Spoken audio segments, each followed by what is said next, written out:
Assalamualaikum. Saya akan berkongsi dengan perempuan berkenaan dengan kanser cervix. Ini adalah siri pertama tentang kanser cervix. Pengenalan kanser cervix ataupun kanser pangkal rahim. Saya lebih suka menggunakan istilah kanser cervix yang lebih standard. Apakah punca penyakit kanser cervix? Punca kanser cervix. Punca penyakit kanser cervix adalah jangkitan virus yang dikenali sebagai human papilloma virus. Human papilloma virus. Jadi kalau nak kita faham tentang kanser cervix ni, kita kena berkenalan dulu dengan HPV. HPV ni adalah virus yang kecil yang dikategorikan virus DNA sebab bakarnya dibawa oleh DNA. Setengah virus RNA virus, dia DNA virus. Macam coronavirus dia RNA virus. Virus ini DNA tapi bentuknya lebih kurang sama virus ni. Nombor dua, virus ini hanya menjangkiti manusia, hanya jangkit manusia. Sebab tu dipanggil human papilloma virus. Yang nombor tiga, jangkitan HPV adalah jangkitan bawaan seks yang paling utama, yang paling kerap berlaku. Yang paling kerap. Walaupun dia paling kerap, tapi kebanyakan wanita ataupun lelaki yang dijangkiti oleh virus ini akan sembuh sepenuhnya.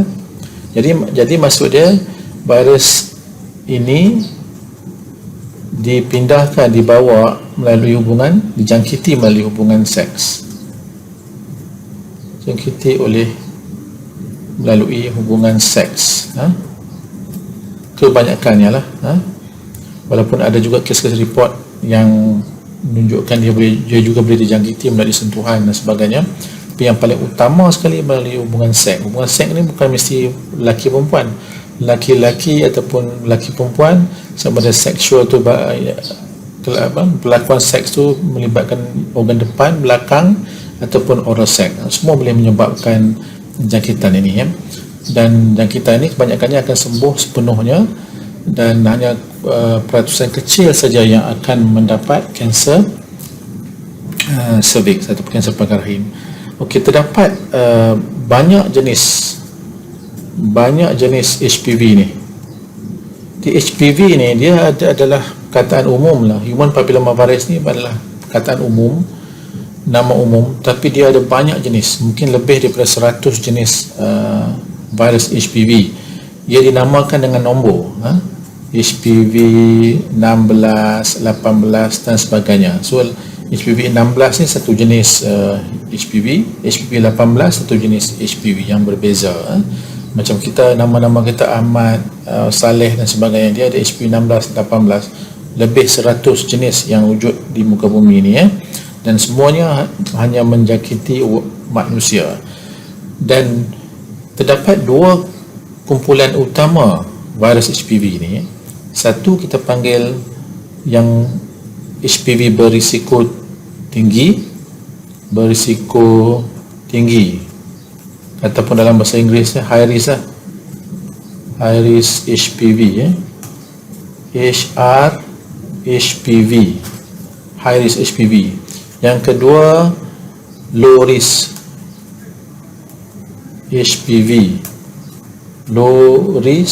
HPV, Okey. Sebab apa dipanggil high risk dan sebab apa dipanggil low risk HPV? High risk HPV bermaksud virus-virus yang tergolong di dalam kumpulan ini dikaitkan dengan penyakit kanser. Dah faham? Dan kanser yang paling kerap dikaitkan dengan high risk HPV adalah kanser cervix ataupun kanser pangkal rahim. Walaupun terdapat kanser-kanser lain pun boleh disebabkan oleh virus HPV, tapi pada kadar yang lebih rendah. Contohnya kanser pada bahagian anus, pada bahagian zakar, pada bahagian tekak, pada bahagian vagina, vulva dan sebagainya. Tapi kanser yang paling utama yang berkait rapat dengan jangkitan virus HPV berisiko tinggi adalah kanser cervix. Manakala low risk HPV pula adalah virus HPV yang tidak dikaitkan dengan kanser. Dan virus-virus HPV jenis ini selalunya menyebabkan penyakit kutil pada bahagian kulit. Kalau kita tengok kadang-kadang tapak kaki kita ada macam keras-keras tu, tebal tu, itu kemungkinan jangkitan virus HPV yang berisiko rendah ni. Termasuk juga ketuat ataupun kutil pada bahagian kemaluan. Kadang kita nampak biji-biji pada bahagian zakar ataupun pada bahagian faraj, bahagian vagina, itu juga disebabkan oleh virus HPV berisiko rendah, low risk HPV, dan dia tidak akan menjadi kanser. Cuma virus yang berisiko tinggi ini saja yang dikaitkan dengan kanser cervix. So apakah jenis-jenis high risk HPV ya? Jenis-jenis high risk HPV contohnya adalah HPV jenis 16, 18, 31, 33, 45, 52 dan 58, dan ada lagi beberapa dan yang lebih banyak adalah virus HPV yang berisiko rendah. Contohnya HPV 6, 11, 16, 30, 16 yang berisiko tinggi 30, 40, 41, 42 dan banyak lagi. Okey. So virus HPV ini adalah virus yang mempunyai banyak jenis, terbagi kepada dua, berisiko tinggi dan berisiko rendah. Berisiko tinggi inilah yang dikaitkan dengan kanser cervix, terutamanya yang daripada jenis 16 dan 18 ni 70% hingga 80% daripada kanser cervix ini dikaitkan dengan human papilloma virus jenis 16 dan 18. Okey, itu pembukaan. Perkara kedua yang saya nak kongsikan adalah berkenaan dengan kalau kita nak tahu tentang nak faham tentang proses kejadian kanser cervix ini, kita juga kena berkenalan dengan virus ini dari segi struktur dia, struktur virus HPV. Nanti kalau saya terangkan berkenaan dengan vaksin HPV dalam video-video yang akan datang, perempuan boleh datang kembali kepada video ini untuk faham tentang struktur virus HPV. Kalau tak faham tentang struktur virus HPV, nanti bila saya terangkan berkenaan dengan vaksin HPV, perempuan tak akan faham. Okey, virus HPV ini dia lebih kurang sama macam virus lain. Dia sangat simple, sama juga macam bentuk dia dengan lebih kuranglah dengan virus corona yang sekarang ni kita tengah menghadapi wabak coronavirus COVID-19. Dia terdiri daripada kulit luar. Dia adalah virus DNA, kulit luar, dan di tengah kulit luar, di dalam virus ini terdapat DNA yang berbentuk gelang. Dia agak unik, bentuk DNA dia berbentuk gelang, berbeza dengan lain-lain sel. Di kulit luar virus HPV ini terdapat protein yang berbentuk 5 segi hexagon, bentuk yang besar. Tapi saya nak mudahkan perempuan untuk memahami, saya buat lukisan yang simple, tapi sebenarnya bukan macam ni rupa dia lain sikit. Ni saya nak memudahkan perempuan faham tentang virus ni, saya lukis cara mudah Okey. Dia ada dua jenis protein yang melekat, yang membentuk dinding luar virus ini iaitu protein ni kita panggil protein L1, dan satu lagi ada protein yang lebih kecil. Sebenarnya protein ini di tengah-tengah molekul protein L1, tapi saya nak mudahkan perempuan faham, saya draw macam ni so that perempuan tak keliru, tak confuse. Okey, jadi protein yang lebih kecil ni dipanggil protein L2. Okey, protein L1 ni penting sebab protein L1 ni adalah protein yang besar, yang utama, yang merangsang sistem imun badan. Jadi kalau virus ni menyerang manusia, inilah protein yang akan merangsang sistem imun badan kita akan mengenal protein ni, dianggap benda asing, dia akan serang. Okey, ini protein L1. Manakala protein L2 ni tak apa penting sebagai protein yang akan merangsang sistem imun. Di tengah-tengah di dalam DNA yang berbentuk gelang ni terdapat jin-jin tertentu. Jin tertentu, di antara jin-jinnya ialah jin L1, jin L2. Tadi protein L1, protein L2. Jadi jin L1 ni adalah jin yang bertanggungjawab menghasilkan protein L1. Dan jin L2 ni pula akan bertanggungjawab menghasilkan protein L2. Faham? Dan ada satu lagi jenis jin yang wujud di dalam DNA virus HPV ni adalah yang jenis E. Ada E1, E2, E4, E6, E7. Tak perlu tahu yang detail. E1 ni penting untuk pembiakan, E2 ni dia akan mengawal. Dia ada tugas masing-masing yang saya rasa tak perlu tekan dengan mendalam. Cuma saya nak bagi perempuan faham bahawa yang penting di antara jin-jin yang bernama E ni adalah E6 dan E7. E6 ni E7. Okay? So ini adalah jin E6, jin E7 yang menghasilkan protein E6 dan protein E7.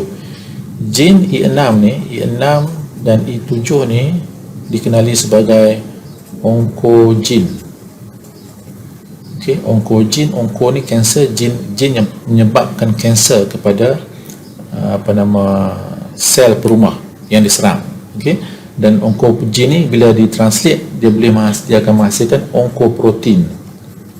Okey, oncoprotein ini lebih mendalam lah, tak payah tahulah ya. Manakala jin L1 tadi dia akan menghasilkan protein L1, okay, ataupun dia panggil L1 capsid protein. Okay. Ini penting untuk tahu jika perempuan nak faham bagaimana vaksin dihasilkan. So ini adalah rupa bentuk virus HPV. Semua lebih kurang sama bentuk dia. Tu cumanya membezakan yang menyebabkan dia ada jenis 16, 18 dan sebagainya tu adalah struktur-struktur ni E6, E7 dan L1 ni. Ini yang membezakan jenis-jenis virus HPV yang berbeza. Ini adalah struktur ringkas HPV ya. Dan seterusnya saya akan terangkan berkenaan dengan bagaimana serangan HPV ini menyebabkan kanser cervix.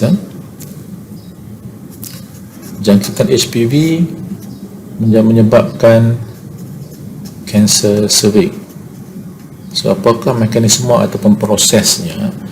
Okey, jangkitan virus HPV ini termasuk yang berisiko tinggi ni adalah kerap berlaku jangkitan sebab aktiviti seks ni memang banyak, tetapi hanya sebahagian kecil sahaja wanita-wanita yang dijangkiti ini akan mengidap kanser cervix.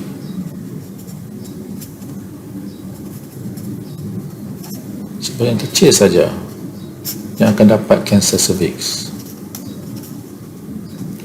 Kebanyakan wanita yang dijangkiti oleh virus HPV ini akan sembuh sepenuhnya dalam masa setahun atau 2 tahun. Dia akan sembuh. Sistem pertahanan dia mampu untuk mengenyahkan, untuk membersihkan diri mereka daripada jangkitan virus HPV. Jadi jangan risau. Cuma ada golongan-golongan tertentu saja yang peratusannya kecil saja yang apabila dijangkiti dia akan mendapat kanser cervix. Dan golongan-golongan tersebut adalah golongan-golongan yang ada cofactor. Cofactor itu faktor-faktor lain yang meningkatkan kemungkinan jangkitan itu menyebabkan kanser. Di antara cofactor yang wujud Yang ada adalah kalau wanita itu merokok, okey, wanita itu ada jangkitan bawaan seks yang lain, STD, bawaan seks yang lain seperti gonoria, sifilis dan sebagainya, wanita itu mempunyai pasangan seks yang ramai. Okey. Wanita itu mempunyai sistem pertahanan, sistem imun yang rendah, dan mungkin ada faktor keturunan. Okey. Dan tentu sekali kalau jangkitan HPV, high risk HPV itu berlaku dalam jangka masa yang panjang, bertahun-tahun, dia tak dapat dikeluarkan. Jadi wanita-wanita yang ratusannya kecil tu yang mendapat jangkitan high risk HPV ini boleh mendapat kanser kalau mereka mempunyai co-factor yang saya sebutkan ini. Okey, sebelum saya nak terang lebih mendalam, saya nak bagi perempuan faham berkenaan dengan anatomi sikitlah tentang pangkal rahim ataupun cervix ni. Kalau kita ambil ini rahim, ini pangkal rahim, ini faraj bahagian bawah, okey. Kemudian ini adalah rongga rahim dan rongga cervix. Kiri kanan rahim ada tube fallopian dan dia ada dua biji ovary. Pangkal rahim ataupun cervix adalah di sini, pangkal kepada rahim tu. Dan kalau kita besarkan pangkal rahim ini atau cervix sini, dia lebih macam tu lah kalau dia besarkan. Okey, ini faraj, yang ini pangkal rahim, cervix. Okey, di bahagian luar cervix ni dia ada kulit cervix. Ni dia kulit cervix. Okey, kulit luar cervix ni dia ada kulit luar dan kulit dalam. Ni kulit dalam. Kulit luar ini dipanggil ectocervix. Kulit dalam ni dipanggil endocervix. Sebab apa saya nak terangkan benda ni? Sebab virus HPV ni dia boleh menyerang kedua-dua jenis sel ni. Dia boleh menyebabkan kedua-dua sel jenis sel ni menjadi sel kanser. Kalau serangan itu berlaku kepada ectocervix, sebab ectocervix ni sel-sel dia berbeza, sel-sel dia macam tu, lepel macam tu, dia panggil squamous cell. Kalau virus HPV menyerang dan menyebabkan kanser, kanser ni diberi nama squamous cell carcinoma. Okay? Kalau virus HPV menyerang sel-sel di endocervix ni yang berbentuk kolomna, yang berbentuk panjang ke atas macam tu, dia menyebabkan kanser yang dikenali sebagai adenocarcinoma. Kedua-dua ni adalah kanser cervix, cuma daripada jenis yang berbeza kerana sel yang diserang itu sel yang berbeza. Ini adalah sel-sel kulit cervix yang mudah diserang oleh virus HPV. So apa yang berlaku kalau saya besarkan lagi, saya ambil sebahagian daripada kulit cervix ni, okey, kulit cervix ni kalau kita besarkan, saya terbalikkan. Sekarang ni kita ini dalam, ini luar. Sekarang ni saya terbalikkan kedudukannya supaya perempuan mudah faham. Sebesarkan kulit cervix ni, kulit cervix ni, okey. Ini di luar ni bahagian faraj lah. Bahagian farajnya luar, dan ini bahagian dalam, stroma ni bahagian dalam ni. Okey, perempuan kena adjust mata dan fahaman. Sebab saya nak bagi mudah faham, saya terbalikkan. Okey, seluruh bahagian ini adalah kulit cervix, yang warna merah tu, kulit tu. Kalau kita tengok di bawah mikroskop, kulit cervix ni dia ada banyak sel tau, lapisan sel. Okey, lapisan sel yang berbentuk squamous tu lah. Lapisan atas, sel atas tu dia lebih nipis berbanding dengan sel bone lebih besar. sel ni lebih matang, ni kurang matang. Daripada sel bawah ni dia akan menjadi matang bila naik ke atas. Dia panggil sel-sel squamous yang mempunyai beberapa lapisan dan menjadi matang apabila dia naik ke atas. Dan dalam sel-sel ni ada nukleus. Dalam nukleus ni lah ada DNA manusia, sel-sel manusia, DNA manusia. Dan sebahagian daripada sel-sel ni kadang-kadang dia keluar di luar. So, bila kita ambil pap smear tu, kita ambil sebahagian daripada sel-sel yang terlepas keluar di bawah kan. Okey. Apa yang berlaku apabila berlaku jangkitan virus HPV? Contohnya apabila berlakunya break ataupun luka pada bahagian kulit luar cervix ni, virus daripada luar ni akan masuk ke dalam kulit ni, dan dia akan pergi menyerang masuk ke dalam sel-sel di bahagian basal ni. Dia suka kepada sel-sel yang kurang matang di bahagian basal. Kita panggil basal ni, kita panggil basal cell layers yang kurang matang, dan virus ini akan duduk di sini. Okey. Dan selalunya dia duduk situ untuk jangka masa tertentu, dan kebanyakan perempuan yang ada jangkitan ini akan dapat membuang virus ini secara semula jadi melalui sistem tanam badan. Okey. Cuma sebahagian kecil saja yang akan mendapat jangkitan yang lebih panjang.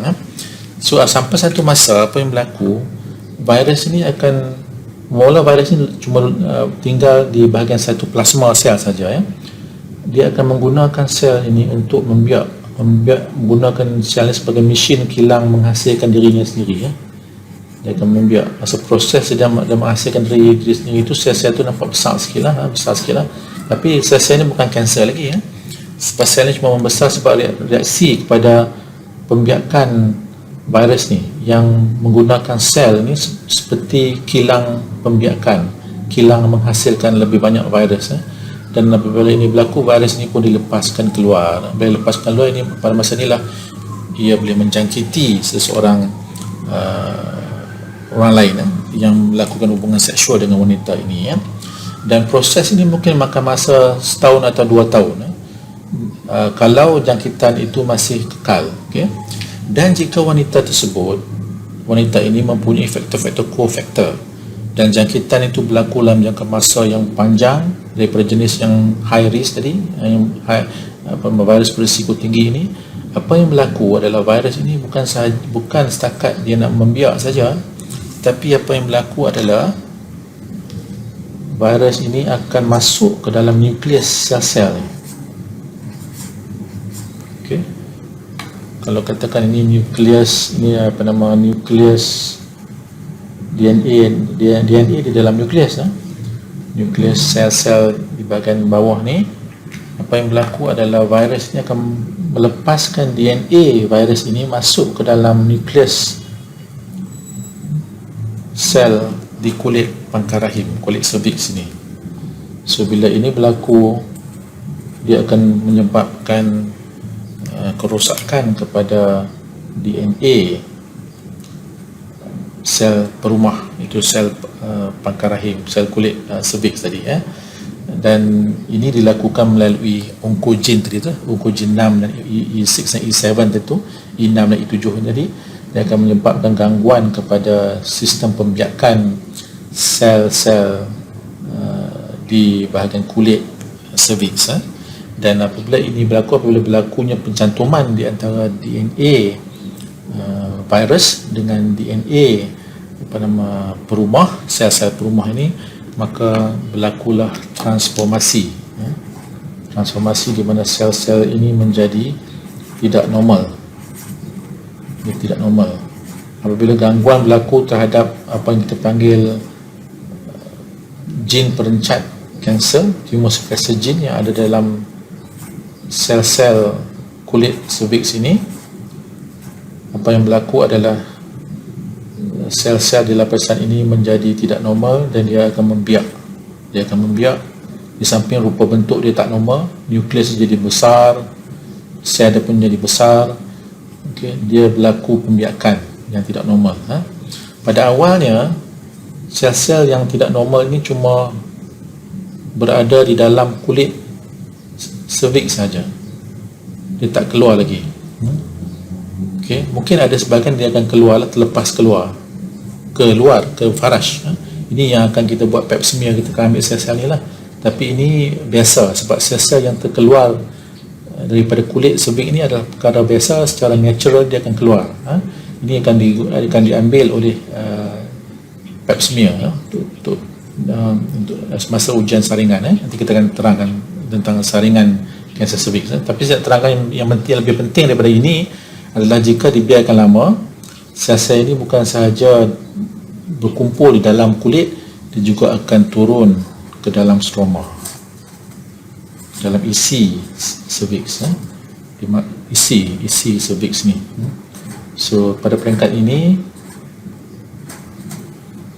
wanita ni dah mengidap penyakit kanser. So ini adalah kanser. Peringkat di mana sel-sel yang tidak normal ni masih lagi berada di dalam kulit cervix, ini dipanggil prakanser. Prakanser. Tapi apabila sel-sel yang tidak normal ini sudah keluar masuk ke dalam isi, dia akan menjadi kanser. Jangka masa daripada peringkat awal permulaan jangkitan HPV ini kepada menjadi prakanser dan kanser ni memang memakan masa yang panjang, mungkin 10 hingga 15 tahun. Jadi begitulah kaedah proses kejadian kanser cervix daripada jangkitan oleh virus HPV hinggalah sel-sel yang ada di dalam kulit cervix ini bertukar ataupun bertukar kepada sel-sel kanser. So setakat itu dahulu siri pertama berkenaan dengan kanser cervix. Setakat ini dulu, kita akan bertemu di dalam siri yang kedua untuk memahami berkenaan dengan kaedah-kaedah saringan dan kaedah-kaedah rawatan kanser cervix. Sekian, terima kasih.